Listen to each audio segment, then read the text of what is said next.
Testing, testing. Good afternoon, good afternoon, good afternoon.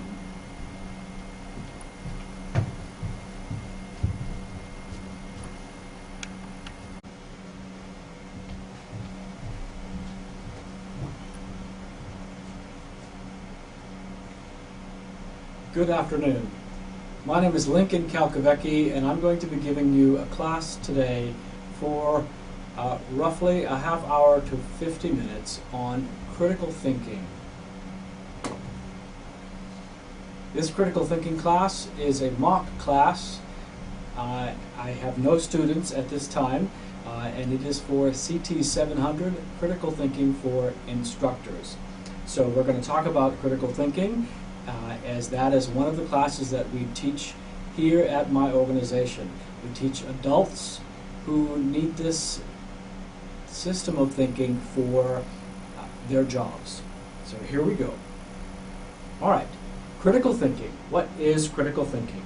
We have a quote by Daniel Kahneman, and the quote says, "People are not accustomed to thinking hard." This comes out of one of the booklets by Doctors Richard Paul and Linda Elder. Now, what do you think this means? We have to ask ourselves, what might Mr. Kahneman be thinking about? What questions might he have asked? What concepts might he be working with when he says people are not accustomed to thinking? What is thinking? Okay? What is significant about this? We have to ask ourselves. When we think, what might Mr. Kahneman mean? We ask ourselves that we don't think about our own thinking. Is that maybe what he's talking about? Okay? Most of our thinking is thoughtless and automatic. Okay? Most of us would agree that that is so. And I think that because it is automatic, we can equate our thinking to habit. And we all know that sometimes habits are good things, but sometimes habits are not. Okay? And so our brain, in doing the various things that it does for us automatically, sometimes it's good, sometimes it's not so good. So we have to constantly question what our brain is doing for us. All right? We have baggage. Okay? I think we would all agree that we have values and biases and habits that more often than not are good things for us, and they help us in our day-to-day lives, but sometimes they're not so good because they lead us down wrong paths of thinking.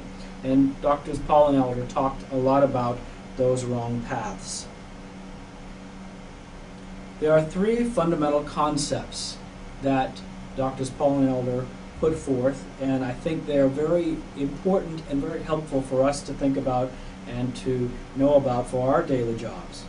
Mindsets and biases are underlying causes of our past thinking problems. I think we would all agree that the viewpoint that we have of the world around us can be a helpful thing to us, but can also cause us to have wrong thinking and come to wrong conclusions. Okay? Critical thinking, on the other hand, can help us to overcome and identify those mindsets and those biases.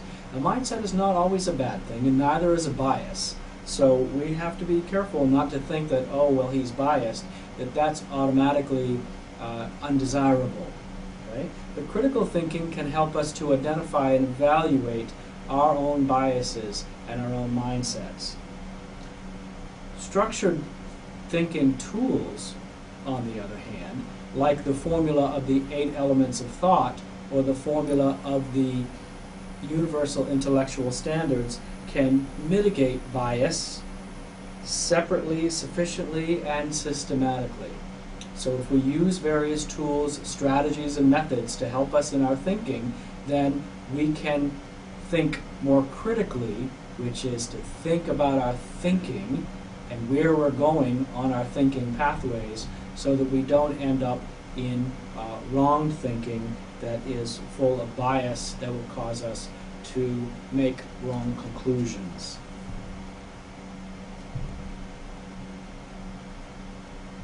So this afternoon, we are going to follow this pathway in our overview of what is critical thinking. We're going to talk a little bit about what is thinking, And we're going to move to the elements of thought from Drs. Paul and Elder. We're going to have a demonstration using an article that has been written about the country of India and India's effect on Afghanistan, since that is a current problem in the world today. From there, we would talk about the analytic standards, the intellectual standards, clarity, precision, accuracy, and all those, and then we would move into a drill and practice. We may or may not get that far today. The two books that we have from the Foundation for Critical Thinking are the little miniature guide to critical thinking and the larger blue, both blue, analytic thinking. Thinker's Guide to Analytic Thinking. We pass these out to our adult learners in the organization, and they take them home with them. So hopefully they use them throughout the day and also in even their personal lives.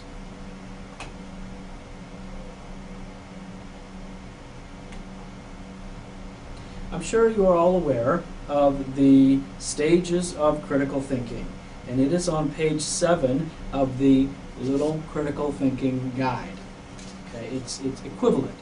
It's not on page 7. It's actually on page 22, but it's equivalent to what is the 3 levels of thought on page 7 of this critical thinking guide. In the level 1, we have the lower order thinking. Level 2, we have higher order thinking. In level 3, we have the highest order thinking. Now I have a question for you. How would you interpret the different levels of these thinking as Drs. Paul and Elder are dividing them? Okay. What words would you use to describe? What kinds of details would you use to explain to me that level 1 is a certain type of thinking, level 2 a higher order of thinking has these kinds of characteristics? What words would you use? How would you tell me which is more important, or which can be used in what circumstance or what situation?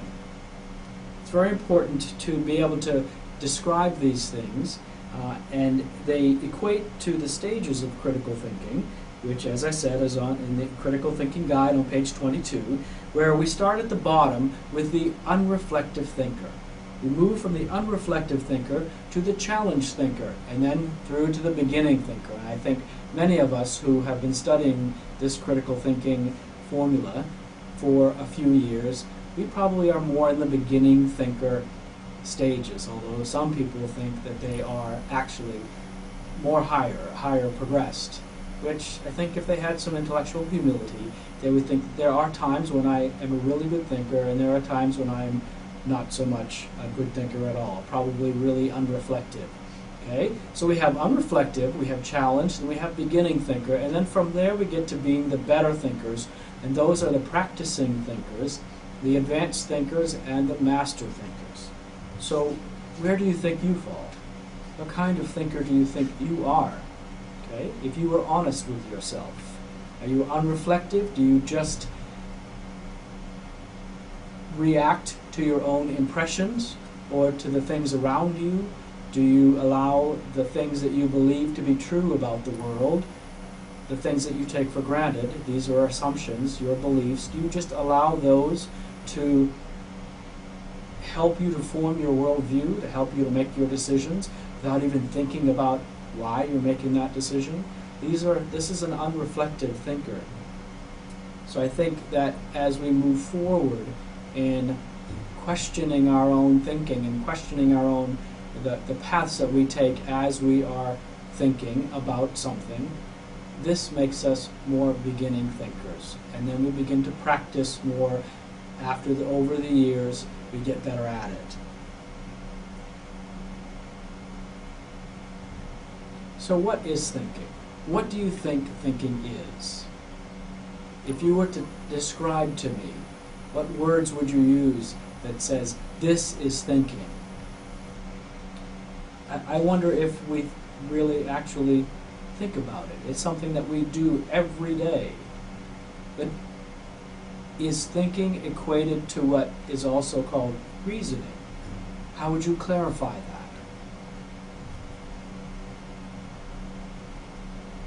So we have a definition of thinking as to employ one's mind rationally and objectively in evaluating or dealing with a given situation.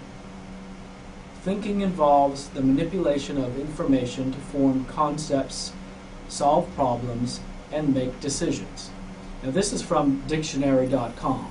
So while we can evaluate that source of information for its credibility, we can say that it's generally probably good information, but if we wanted to have a more credible source, we would have to take this dictionary.com definition and probably go to something like Oxford Dictionaries Online, for example. So take a moment, reread from the slide what the definition of thinking is, and then I'm going to ask you a question. Okay, here's my first question. How would you restate this definition? What is your own words would you say that thinking actually is?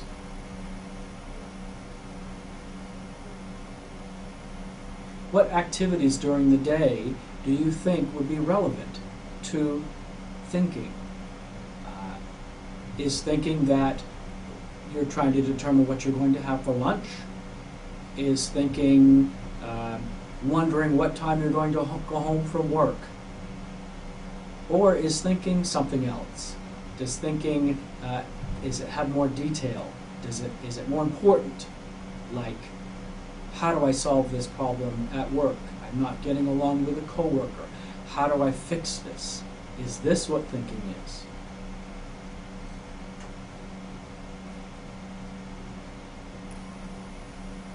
So how does the mind work? In order to think, the mind looks to what it already knows. Okay? And this is prior knowledge. Okay? So when it looks to what it already knows to make new judgments, to make new analyses, then this is how the brain works. This is how the mind works. And this is where we start with thinking. But what things influence your thinking? What things do you think influence your own thinking? Might you say family influences how you think about things and what you think about things? Might you say whether or not you go to church or synagogue or mosque? Would you say that this influences how you think and what you think?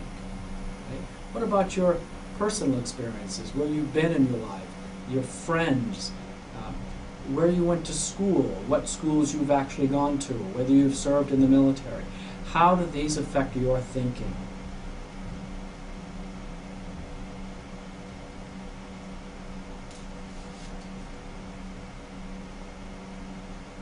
So I have a problem for you. And this problem actually comes from Dr. Paul and Dr. Elder. Okay? The problem says that much of our thinking is biased and distorted. It's partial and uninformed. In other of their materials, they say that much of thinking is impressionistic. Yet the quality of our life and of what we produce or build depends precisely on the quality of our thought. So shoddy thinking is costly in money and the quality of life. Drs. Paul and Elder say this is a problem. Why is this a problem? Why do you think this is a problem? How would you answer this? To say, why is this a problem? How would I make this not a problem? How would I solve this problem? What information would I need to look for to solve this problem of shoddy, distorted, uninformed thinking? How would I go about looking for this information? What do I do with the information that I already have, or the things that I already know? My own beliefs. What am I supposed to do with those, with my assumptions? As I draw conclusions, how do I solve the problem? Paul and Elder's answer to this question is that excellence in thought must be systematically cultivated. And to do this, you must employ critical thinking.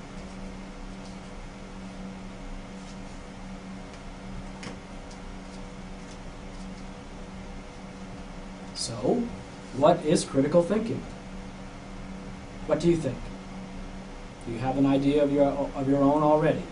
Do you already know the actual definition from Paul and Elder? Or where else have you read some other definition of what is critical thinking?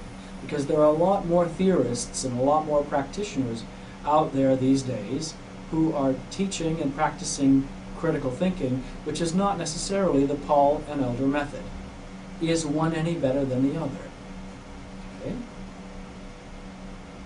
So, according to Drs. Paul and Elder, critical thinking is the art of analyzing and evaluating our thinking with the aim, purpose, or goal of improving our thinking. Why do we use analytic thinking? Why do we use analytic thinking? Why should we use analytic thinking? Is it any good for us? We use analytic thinking because it helps to improve our reasoning. And if we improve our reasoning, then we can understand our own intellectual processes. In understanding our own intellectual process, what things are relevant for you to understand, for us to understand? How do we determine what is significant information and what are important steps as we try to figure out the quality of our own thinking? Okay. If we have improved reasoning or thinking processes, then these will help us to be able to better solve problems. And how do we solve these problems? Well, for Drs. Paul and Elder, we have the 8 elements of thought. And so we are going to go through the 8 elements of thought right now and examine them, step by step, element by element. And from there, that is going to lead us into our demonstration where we will talk about an article that is about India and Afghanistan. And we will examine it per the 8 elements of thought. Very, very helpful for us. Okay? And again, it's just one formula, it's just one strategy, one method for critical thinking. So, if you go into your analytic thinking booklet, and you go to page 14 to 21, and you will see that in there is the wheel which has the 8 elements. Okay. These help us to evaluate our thinking and others' thinking as well. So you can see on page 7 of your analytic thinking booklet that it has the universal structures of thought. And it starts, whenever we think for a purpose. And that's, say, at the 1 o'clock position if we use the metaphor of a clock for the wheel of thought. At the 2 to 3 o'clock position, we have that when everyone thinks for a purpose, we think within a point of view, within a perspective. Okay? We base our thinking upon our assumptions or on those things that we believe. And then down at the 4 to 6 o'clock position at the bottom of the wheel, we have that our assumptions lead to implications or consequences. And we use the information that we have at our disposal, or that we research, or that we dig up, and we draw conclusions or make judgments about those. All of this are assumptions, are implications, and are the inferences that we draw upon our information. These are all based on concepts, our concepts of a given subject. We have these. They're like, concepts are like building blocks that we use and to make a foundation. And on the foundation, we examine all of our information and we draw our conclusions and make our judgments. But we're always looking through the lens, the perspective of our point of view. And that's on page 7. Okay, so let us start with point of view.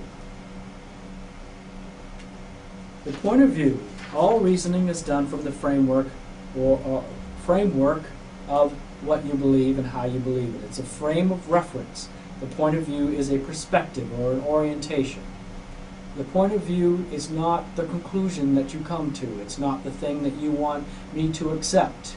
It's the landscape that everything else that you think about is scattered on, like trees on a hillside, okay? Or sailboats out on the harbor. The harbor itself is your point of view, and you're on the ground, you're on the sidewalk, for example, and you're looking out at the bay with all the sailing ships, and that is your point of view. Okay? This is the place that you come from when you think about any given subject. So, who can restate for me, can you restate for me, what is the point of view? What is your point of view? Say, for example, we're thinking about whether or not people should buy food that is genetically modified. What is your point of view?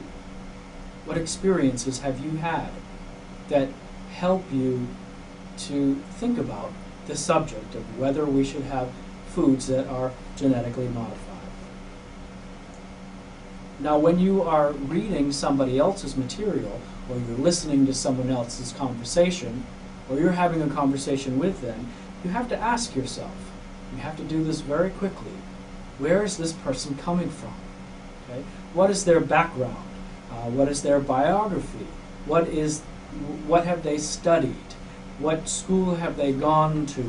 Where have they lived? And this all becomes a part of a person's point of view. What other points of view may be relevant? Whose other points of view may be relevant and may add to the conversation? What other things might be significant? When you're looking at significance for point of view, sometimes you're looking at whether the information, you should go deeper, whether you should get more details, or you might decide whether you need to go broader, whether you need more information on different aspects, okay, to expand the breadth. But all of these things contribute to a point of view. Your point of view and the person you're reading or the person you are talking to. Now, from the point of view, we have the key question. If I am having a conversation with you and I ask you what you think about genetically modified foods, that is my key question to you. And you have to think, what is his point of view? Why is he asking me this question? Okay? So, for key questions, all reasoning is an attempt to solve a problem, some sort of problem, or to answer some kind of question. If it doesn't appear that there's a question, ask yourself a question. What question might have led to this thinking, to this problem? What question might solve this problem? But you have to ask the question first. A video recorded session by Dr. Paul where he talks about Socratic questioning and Socratic reasoning in the classroom. He was constantly asking questions, constantly saying, okay, you have to ask new questions. Right? So the question lays out the problem or the issue that guides the thinking. Okay? Is the question stated or unstated?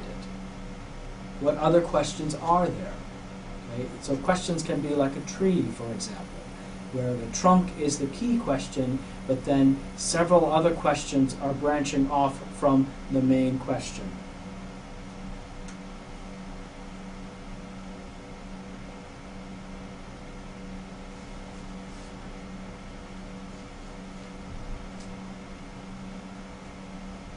It is said that all reasoning and all thinking has a purpose. What do you think? Do you think that it has a purpose? That all thinking has a purpose? Remember earlier we talked about that I'm thinking about what I want for lunch. Does that have a purpose? Is it a significant purpose? Is it an important purpose?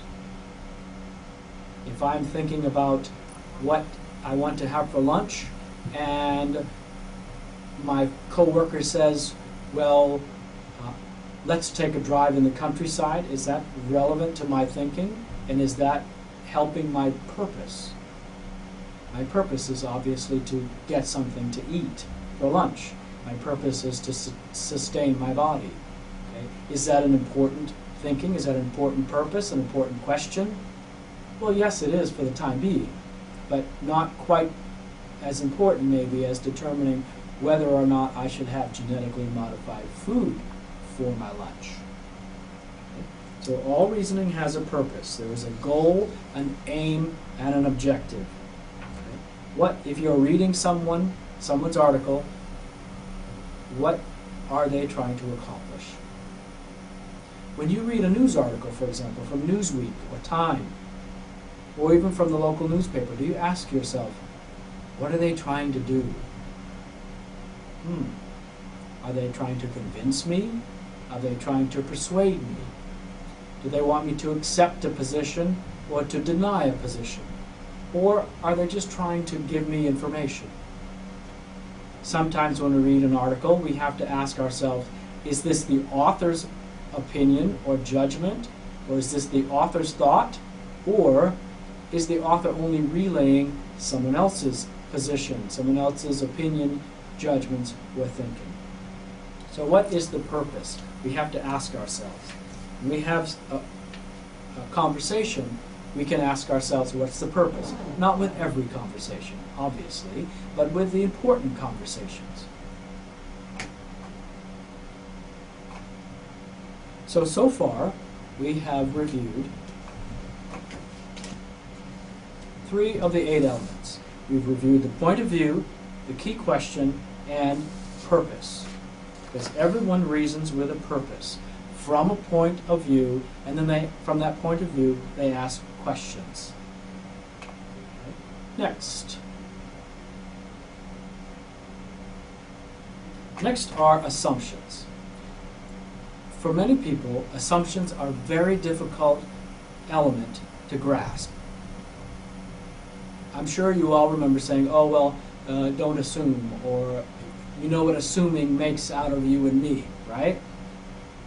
We have a usage of the word assume and assumption, which is confusing to many people. We say, well, I assume that you want to go. That's actually not an assumption. That's an inference. And in our classes here at my organization, it's something that we spend a lot of time with because it's very important that when we're going to give information to a person in a leadership position, say a school administrator or a company's CEO or the President of the United States, we have to be very clear about the difference between having an assumption and drawing a conclusion or inferring. So, what is an assumption? What is your definition of assumption? It is said that all reasoning starts with assumption. An assumption is something that we take for granted. It is a statement presumed to be true and from which we draw conclusions. So if an assumption is something from which we draw conclusions, then an assumption and an inference must be 2 separate things. Key assumptions can also be said to be hypotheses or general statements that are accepted as true without evaluation or proof. We must be careful because over and over in the literature on critical thinking is this idea that we must question our assumptions, which means we must question our beliefs that we take for granted.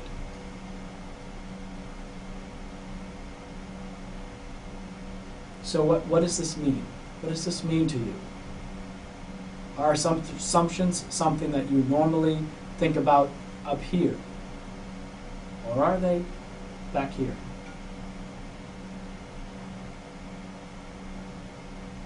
Is it critical that we think about assumptions in our reasoning processes? Critical meaning, is it important? Is it relevant? is it significant that we think about our assumptions, those beliefs we take for granted, when we're thinking about our thinking, when we are having a conversation with someone, or when we are reading something that an author has written? Assumptions, like bias, are not necessarily good or bad, but they can affect the results of our thinking. So if I had to give you an image, a metaphor, let's think about an iceberg.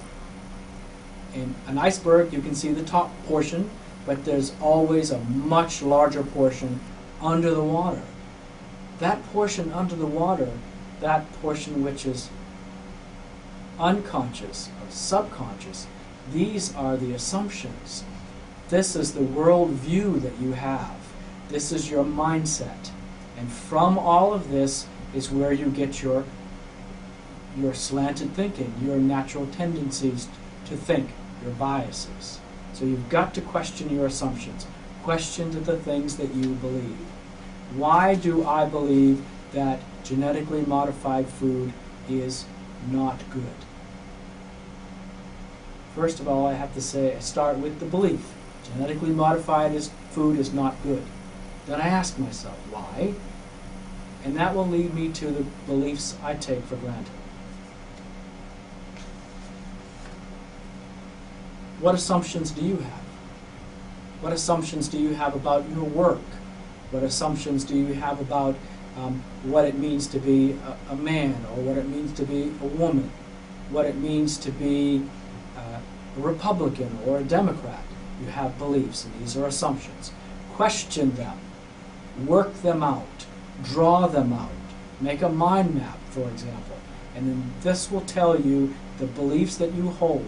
You can then decide whether you keep them or whether you discard them because they wrongly affect your thinking. Okay? So then we move into evidence, the evidence or information aspect of the wheel for the 8 elements of thought. Building the case for your argument, which comes from your purpose. My purpose is to inform you about genetically modified foods. I don't want to convince you or persuade you because maybe I'm not totally convinced or persuaded myself. So all I want to do is inform you. It might turn out that you are then able to convince me based on the quality and the substance of your own argument, because we always start with information. Information is those facts, those figures. Sometimes information is also assumptions. The statistics, for example, forensics that police investigators might use, or the elements of an argument that a lawyer might use. This is all information or evidence, and we have to determine its quality. And is it good information? Is it relevant information? Is it significant? We have to ask ourselves, with this information, is it precise enough? Am I giving you just the right amount of details?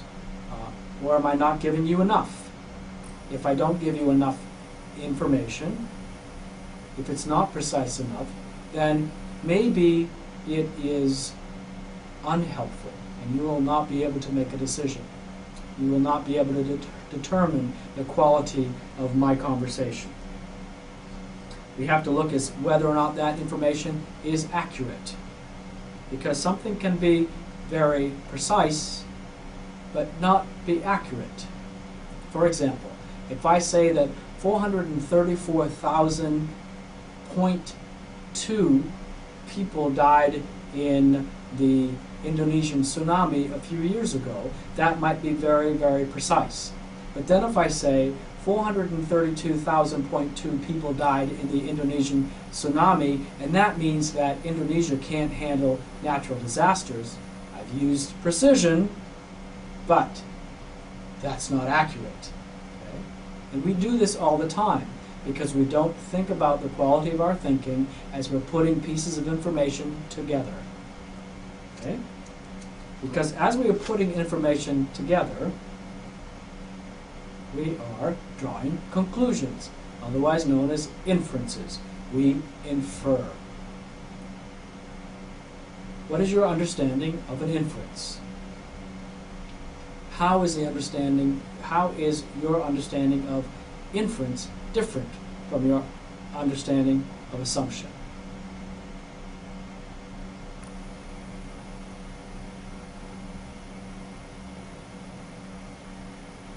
The process of inferring is what the mind does in figuring something out. Okay? So if I have a math problem and I say 2 plus 2 equals, I have no idea what 2 plus 2 equals. Okay? But I know that if I have 2 of these things, and if I have 2 of those things, if I put them all in a line, I can say 2 and 2. 1, 2, 3, 4. So 2 plus 2 must equal 4. So I've drawn the conclusion. Now, this gets into a very detailed subset of information of the difference between deductive reasoning and inductive reasoning. When I have all the information that I need, or deductive. When I'm missing information, it's inductive. More often than not, when we draw conclusions, when we infer, we are missing information. According to Paul and Elder, inferences are not final ideas. They are interim or intermediate conclusions.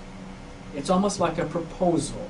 Well, I propose that if 434,000.2 people died, then it's likely that Indonesia cannot handle natural disasters. I put the qualifier likely in there to show that I'm drawing a conclusion. I'm not quite sure, but it seems that likely that that's going to be so. Okay? So there are some formulas here that if I say this is so and that is so, therefore the other must be so also. So if you're familiar with and if you've studied logic, then you'll hear in that if this is so and that is so, then therefore the other is likely so. You'll hear different types of syllogistic logic, syllogistic reasoning. Right? There's also something called the ladder of inference, which I would challenge you to look up. Okay? It's a very interesting concept, and we do it all the time. We're always going up a ladder. One conclusion to another conclusion to our final result. Okay?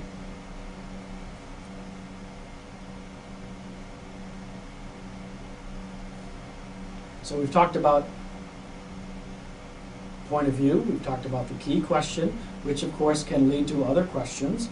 We have talked about the purpose for the conversation, or the purpose for an author to write an article, for example, like the purpose for a student to write a thesis paper, or the purpose for a worker to write a proposal for his or her boss. Then we talked about inferences and assumptions. Very confusing. We always confuse them. I confused them for most of my life until I began to think about them very systematically. And it helped to have the Paul and Elder method to think about my own thinking. Okay? So let's talk a little bit more about the differences between inferences and assumptions. We have a situation. Here's a situation. There's a man lying in the gutter. Okay? What do you think about that? What do you think about a man lying in the gutter? You had a thought, didn't you? You all had a thought. You all had some immediate thing. Well, if he's laying in the gutter, then, well, because he's in the gutter, it must mean this. Okay? You have a conclusion that you drew about that man in the gutter, and that was based on something you already believe. And the something you already believe is based on your experience, or it's based on something you've read, or it's based on something that you've been told by someone you trust. So, person number one of you out there may have said, if a man is lying in the gutter, then he is a bum. And he's a bum because only bums lie in the gutter. There's an inference, and then there's an assumption. We can say that man's a bum because only bums lie in gutters. Inference drawn from the assumption. Person number two might say, that man needs help. And that man needs help because anyone lying in the gutter must need help. We have a conclusion, interim conclusion, the inference, drawn from our experience, our own beliefs, our assumptions, that anyone lying in the gutter must need help. We start with the information. We start with a situation. We start with our observation. I have an observation. It causes me to question, why is he laying in the gutter? We infer. We have an intermediate conclusion, and that is based on something we already know, our assumptions. Now, in order for us to determine whether only bums lie in gutters or whether he actually needs help, we have to look for more information. So we go back to our observation, back to our research, back to our fact-finding to see that if our inference was correct based on our assumption, the previous belief that we already had. If we discover more information, we might realize we have to change our belief. Guess what? We change our belief once, we might find we still have to continue to change that belief over time. Because remember, the mind and the brain are like habits. It takes a long time to change them. We perceive what we expect to perceive. We think what we expect to see happen. And it takes a lot more information and a lot more time to change something we already believe because it's become a foundation for us in our lives.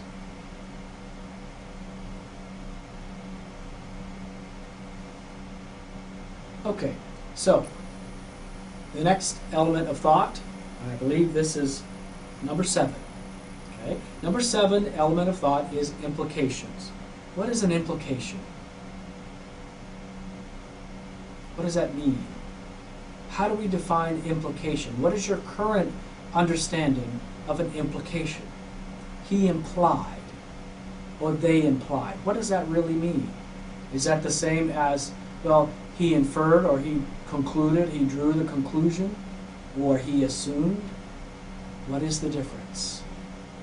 These terms are very, very specific and very precise.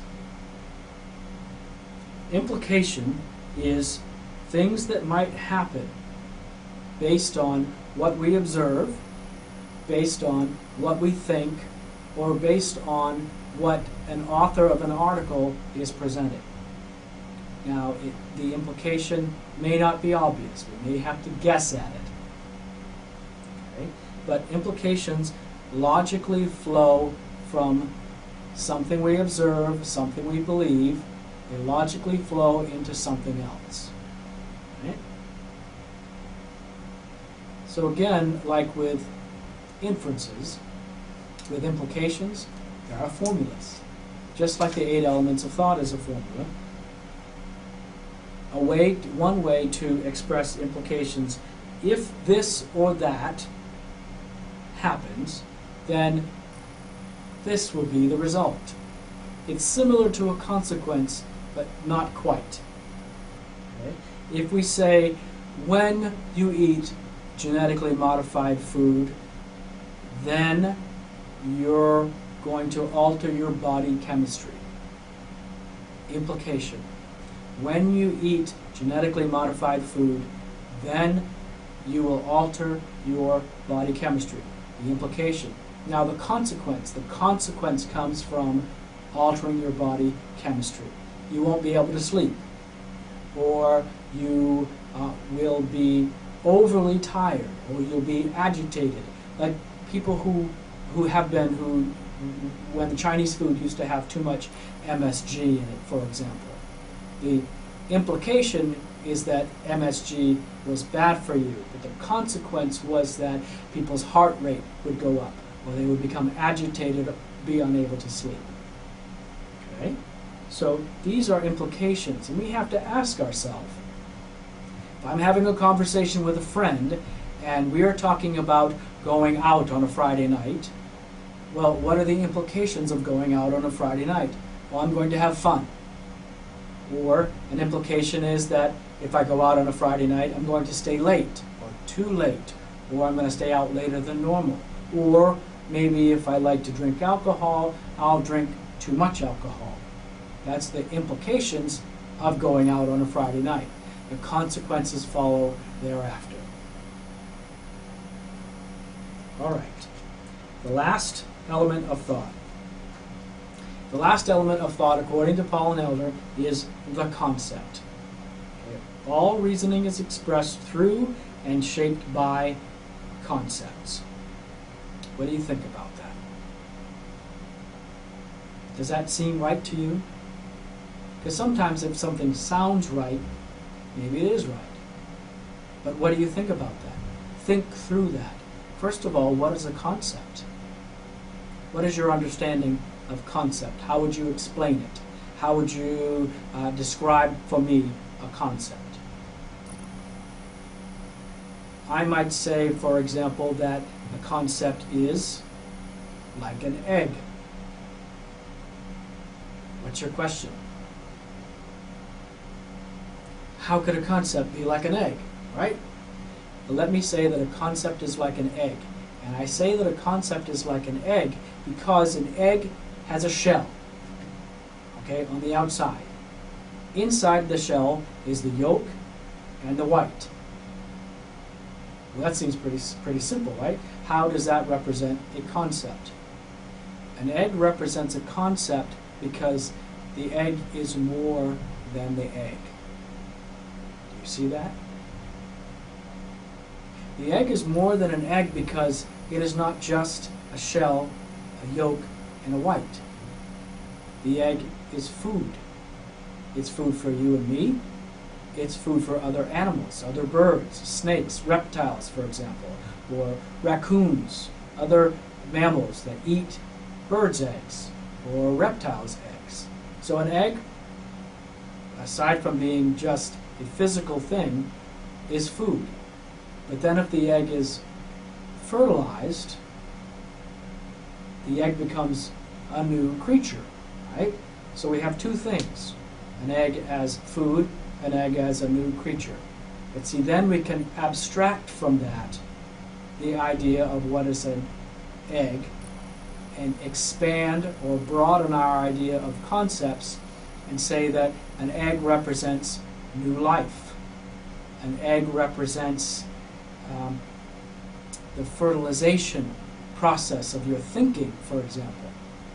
An egg represents fragility, because an egg is fragile. If you drop it, it will break. And then all the potential that was in the egg is no more, right? Unless, of course, you're dropping it, the insides of the egg into a frying pan to have your lunch. So when we think about concepts, we can think about them like an egg, okay? Because there's so much more to them. Okay? Some examples of concepts, for example. An example of a concept might be, oh, we're all American, right? Life, liberty, and the pursuit of happiness. Liberty is a concept. Life is a concept. The pursuit of happiness, that's a concept. You can only understand concepts by watching activities, watching actions, watching other things, because concepts are abstract. They're not things in and of themselves that you can touch, feel, or smell, for example. An example that we have comes from The Simpsons. We use this all the time. Okay? So when you think of Homer in The Simpsons, for those of you who've seen The Simpsons, he's constantly saying dough, right? Well, dough is a concept because it represents so many other things that are going on in Homer's mind. Okay, so let's put it all together. Are you ready?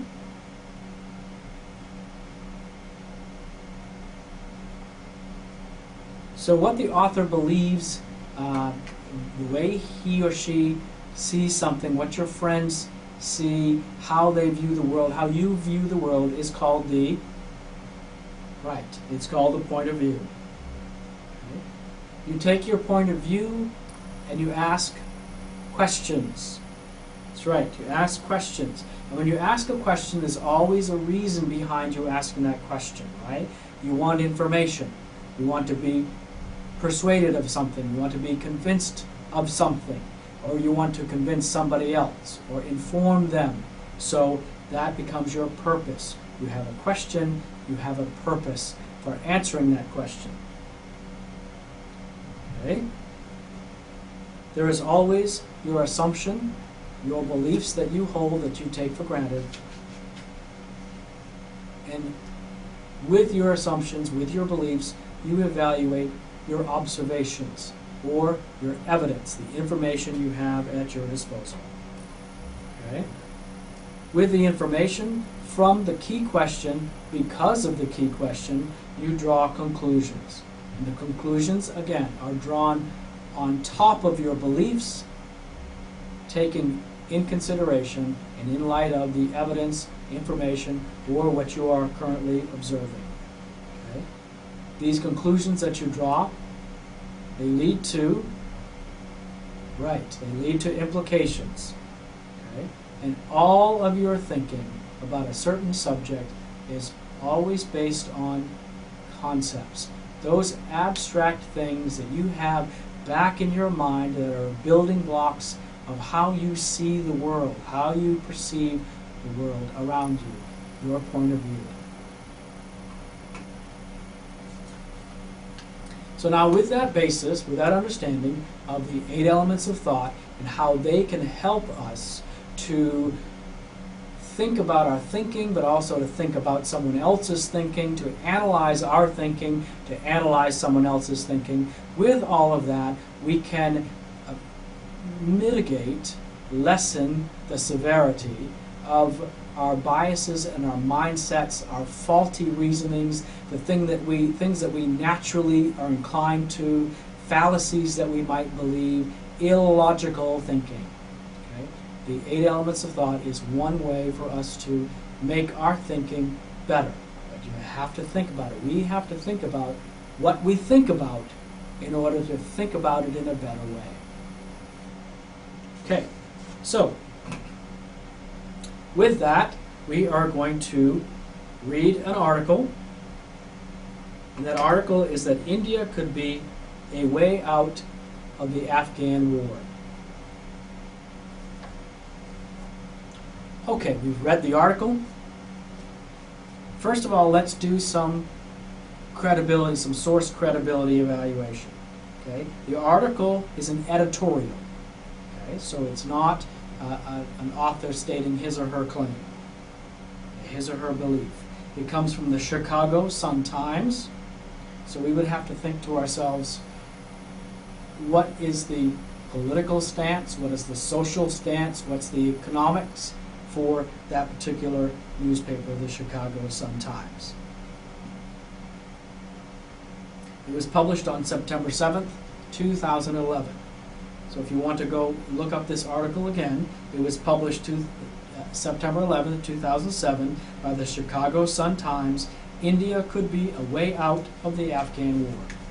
So when I read it, the U.S. has been in Afghanistan for too long. There must be a way for the current U.S. policy of gradual troop drawdown as security responsibility is turned over to the corrupt, inefficient government of Hamid Karzai. Corrupt, inefficient government of Hamid Karzai. Look at that loaded language, that emotional language, that biased language. Okay? So the author concludes the first paragraph by saying something new needs to be injected into U.S. Afghan policy. So when we ask ourselves, what is the point of view? The author's point of view is that we need to change policy in Afghanistan, which means that if things aren't working, then things need to change. That's the author's point of view. When things aren't working, things need to change. Therefore, I contend to you that we need to change our policy in Afghanistan. We look down through the article and we see that it was an interview conducted with a senator from Illinois, and that the senator is expressing his point of view that we need to make a change. So it's not the author. So now what we have to do is shift ourselves a little bit to thinking about, what does this senator think about? What are the senator's assumptions? What conclusions is the senator drawing? What information does the senator have that we don't as the reading public? Okay? Now luckily in this article, the author says that the senator has two assumptions, and he actually lists those assumptions. And from those assumptions, he said that it is an open secret that Pakistan is aiding the insurgents, the rebels in Afghanistan, and the author draws a conclusion, an inference, by saying this is bad. Then in the next paragraph, he talks about the senator's second assumption. So this is great. Normally we have to guess at what an author believes or what our colleagues or friends believe. But when they state it outright, it makes it much easier for us. So the second assumption is about India having a large stake in Afghanistan, and the information that the author gives is that the religious makeup of the country of India, and how India suffered a deadly terrorist attack in 2008 in Mumbai. Then he draws another conclusion, that Mumbai for India was its 9/11, like September 11th was our 9/11.